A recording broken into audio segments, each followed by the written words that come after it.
everyone, it's Jessica and welcome back to the Sugar Crystal Kitchen.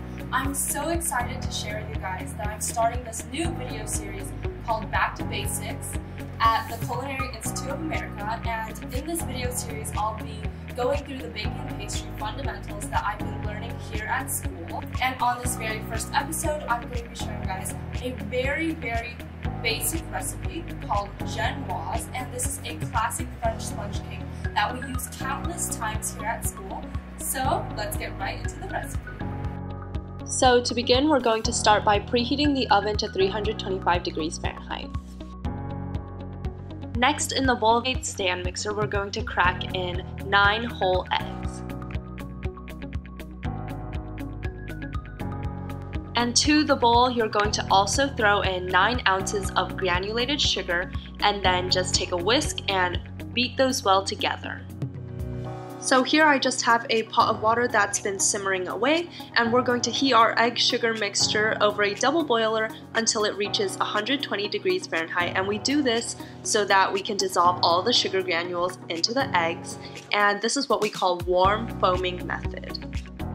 Now that our egg sugar mixture is at 120 degrees Fahrenheit, take it off the heat, and we're going to place it back on the KitchenAid stand mixer with the whip attachment and whip it on high speed, so speed 10, for 5 minutes. Set a timer on your phone. So after 5 minutes, your egg sugar mixture should look a little something like this, and you can see that it's very fluffy now and it has volumized greatly. So I'm going to take it off the mixer and show you guys what it really looks like. And when I lift up my whisk, you can see that it has this ribbon consistency, and it will leave a line when it's falling into itself. And at this point, we're going to put it back onto the mixer and let it mix on medium speed for 10 minutes. Why? Because we want to stabilize this foam, which we've whipped a lot of air into, and at this point it has a lot of large air pockets. So stabilizing it will help us to unify the air pockets in the foam. So while we are stabilizing our foam, let's go ahead and get some other preparations done. Here I'm just greasing my 2 8-inch cake pans with some pan grease, which is just equal parts of shortening, oil, and flour. And this will just help us to release our sponge cakes more easily from the pans. So after 10 minutes, we're just going to take our foam off of the mixer and transfer it into a large metal mixing bowl. So I already set up my station. I like to use a bowl scraper to scrape the batter out, but a rubber spatula will do too.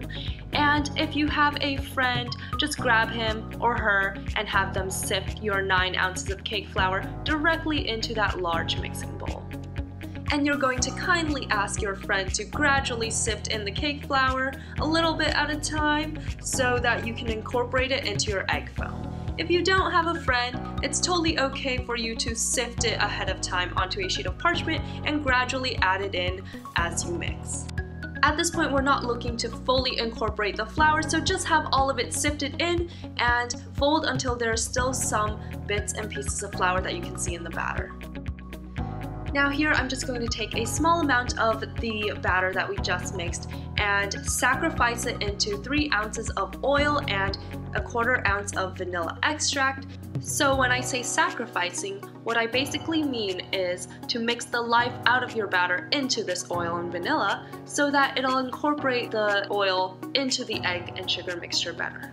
Now at this point, we're going to transfer our sacrificed oil vanilla foam mixture back into our large metal mixing bowl, and you want to gently fold until everything is homogeneous. You only want to do about 14 strokes at this point because over mixing will cause your sponge cake to deflate, and we want a nice tall genoise. Now we're just going to transfer them into our prepared cake pans and divide the batter evenly amongst the two. So let's bake these little cakes off in the oven that we had preheated to 325 degrees Fahrenheit, and it typically bakes for around 26 minutes, but to check for doneness, we're just going to take them out and press on the top gently. If it springs back like a sponge, then it is ready to be taken out of the oven. Once you take your cakes out of the oven, you want to flip them upside down onto a sheet pan lined with parchment paper and let them cool like that. So after about an hour of cooling, you can release your sponge cakes from the cake pan and peel them away from the parchment. It's okay if the skin from the top comes off.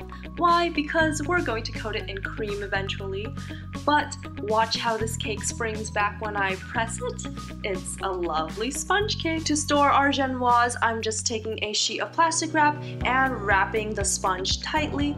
And you can store this in the refrigerator for up to 3 weeks, but it can be stored in the freezer for up to 3 months. And that is it for how to make this classic Genoise.